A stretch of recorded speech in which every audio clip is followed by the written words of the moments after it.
بسم اللہ الرحمن الرحیم۔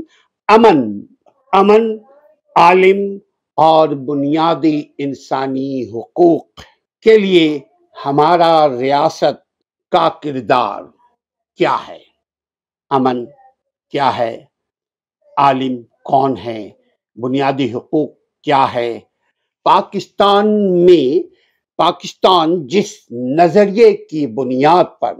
پاکستان جس نظریے کی بنیاد پر معروض وجود میں آیا، یہ نظریہ اسلام ہے۔ یہ نظریہ اسلام ہے چونکہ عوام یہی سمجھ رہی تھی کہ پاکستان کا وجود اسلام کی پریکٹس میں پنہا ہے۔ یعنی پاکستان جس نظریے کی بنیاد پر معروض وجود میں آیا ہے، وہ نظریہ اسلام ہے۔ یعنی پاکستان کا مطلب کیا؟ لا الہ الا اللہ۔ ہر پاکستانی اس نعرے سے، اس حقیقت سے، اس دل کی آواز سے واقف ہے۔ آئین پاکستان یقیناً اب ایکسرسائز 1973 کی آئین ہے۔ پاکستان کی تمہید قرارداد مقاصد 1944 میں پر مشتمل ہے۔ اس تمہید اور آئین کے پہلے آرٹیکل میں پاکستان کو اسلامی جمہوریہ مملکت قرار دیا گیا ہے۔ اسلام امن کا داعی ہے۔ اسلام امن کا پیغام رسال کرتا ہے، پیغام پہنچاتا ہے۔ امن، اسلام کا مطلب ہی امن ہے۔ اسلام انسانی حقوق کا علمبردار ہے۔ انسان شخصی حقوق کا علمبردار ہے۔ اسلام میں دو فنڈامنٹل چیز ہے، ایک اللہ کا حق اور ایک اللہ کے بندوں کے حقوق۔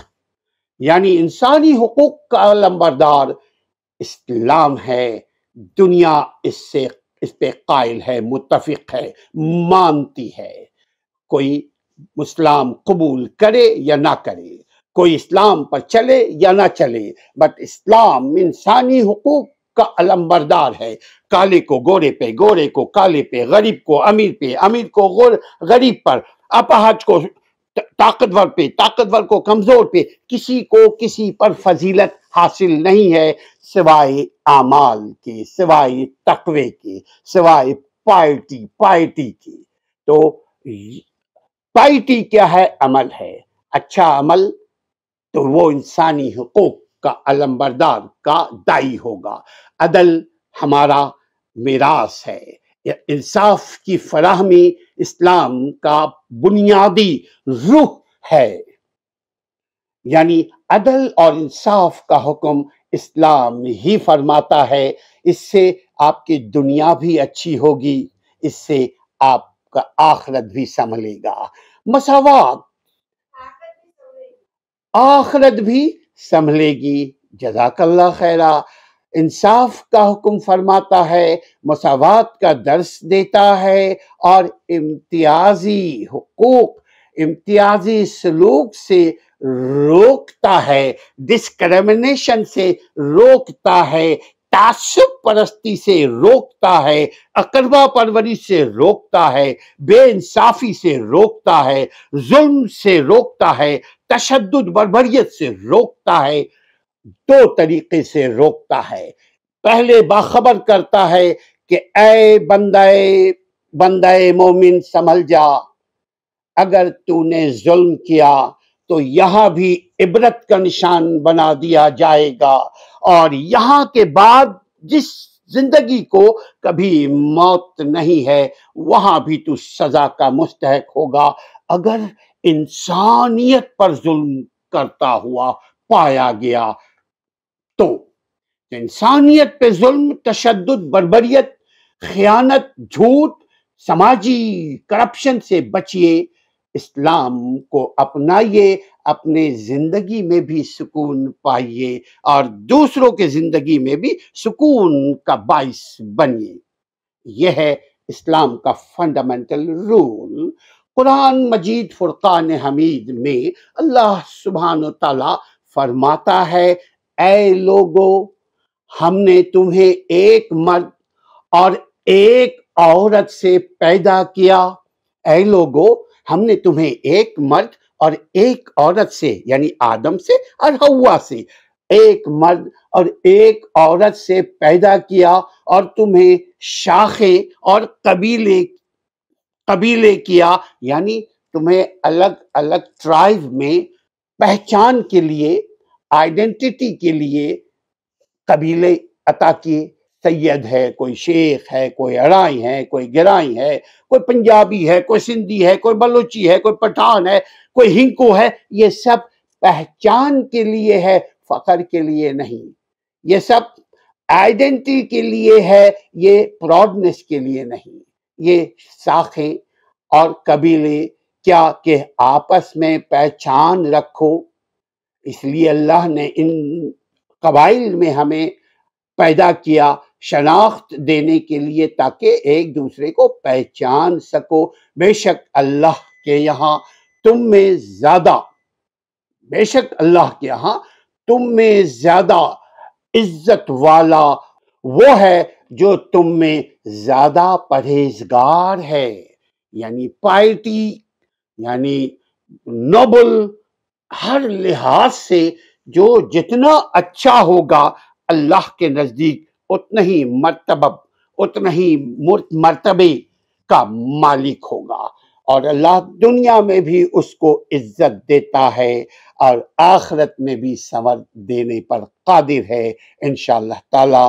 حضور نبی کریم صلی اللہ علیہ وسلم نے خطبہ حجۃ الوداع میں ارشاد فرمایا کہ اے لوگو، آگاہ ہو جاؤ کہ تمہارا رب ایک ہے، جس نے پیدا کیا وہی موت دے گا، جس نے پیدا کیا وہی رزق دے گا، جس نے پیدا کیا وہ ہمارا پالنہار ہے۔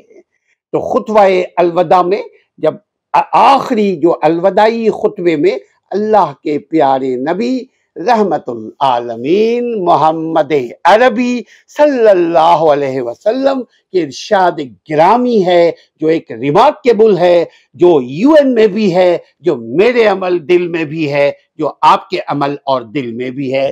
فرماتے ہیں اللہ کے پیارے نبی صلی اللہ علیہ وسلم، اے لوگو، آگاہ ہو جاؤ کہ تمہارا رب ایک ہے، اور بے شک تمہارا باپ یعنی آدم ایک ہے۔ کسی عربی کو کسی عجمی پر فوقیت حاصل نہیں ہے، برتری حاصل نہیں ہے، سوائے تقوی کے، یعنی کسی عربی کوئی یہ نہ بولے میں عرب کا ہوں، میں شاندار قبیلے سے تعلق رکھتا ہوں، کوئی شاندار نہیں ہے۔ اللہ کے نزدیک صرف تقوی ہے، اللہ کے نزدیک صرف عمل صالح ہے، اللہ کے نزدیک صرف عمل ہے، اللہ کے نزدیک صرف توحید ہے، اللہ کے نزدیک صرف اتباع رسول صلی اللہ علیہ وسلم ہے، سوائے تقوی کے کوئی بڑا نہیں ہے۔ اسلام نے جو جنگی اصول عطا کیے ہیں ان میں بھی انسانی حقوق کو مد نظر رکھا گیا ہے، ورنہ جنگ کے موقع پر دنیا جانتی ہے کہ انسان حیوان بن جاتا ہے، سب چیز کو تہس نہس کر دیتا ہے۔ لیکن اسلام آپ کو کہتا ہے ویٹ، رکو، ٹھہرو، ظلم نہ کرو، ظالم نہ بنو، ورنہ دنیا بھی برباد، آخرت بھی برباد۔ اسلام، لیڈیز اینڈ جینٹلمین، اسلام حقوق العباد، جس کو ہیومن رائٹس کہتے ہیں، پر بہت زیادہ ایمفسائز کرتا ہے، زور دیتا ہے۔ حقوق کی تعمیل یعنی حقوق العباد کے سلسلے میں ایک وسیع نظام متعارف کراتا ہے اسلام۔ میثاق مدینہ، آپ ہم چاہیں تو دوسرے ویڈیو کو ہمارے دیکھ سکتے ہیں، خالصتاً ہم نے میثاق مدینے کے اوپر کچھ گفتگو کرنے کی کوشش کی ہے۔ میثاق مدینہ یعنی ایگریمنٹ جو مدینہ میں یہودیوں کے ساتھ ہوا تھا، اس میں مسلمانوں کے آپس کے حقوق، mutual rights and mutual responsibility سے لے کر غیر مسلموں کے حقوق بھی واضح کیے گئے ہیں میثاق مدینہ میں، یعنی مدینہ ایگریمنٹ میں، جو جوز اور ادر ٹرائب کے ساتھ محمد صلی اللہ علیہ وسلم نے ایگریمنٹ کیا تھا۔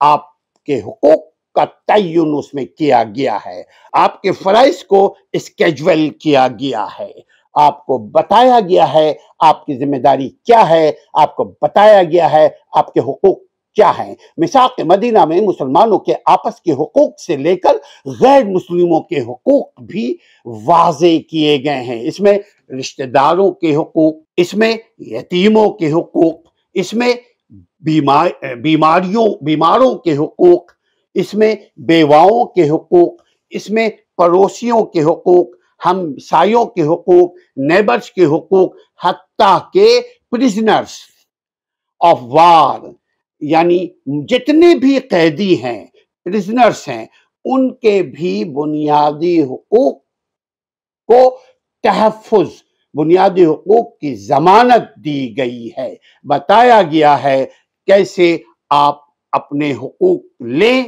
اپنے فرائض کی انجام دہی کے ساتھ ساتھ۔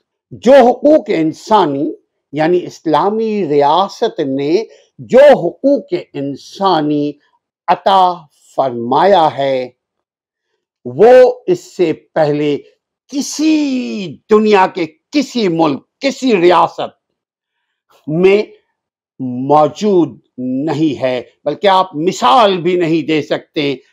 پہلے نبی رحمت العالمین کی آمد سے پہلے آپ نہیں بتا سکتے کہ اس قدر لیجسلیٹ کی گئی ہو حقوق کے بارے میں، رائٹس کے بارے میں، پریویلیج کے بارے میں، انٹائٹلمنٹس کے بارے میں، آپ کے خصوصی حقوق کے بارے میں، آپ کے رشتوں کے حقوق کے بارے میں، آپ کے پڑوسیوں کے حقوق کے بارے میں، آپ کے شہریوں کے حقوق کے بارے میں، مگر ساتھ ساتھ فرائض بھی۔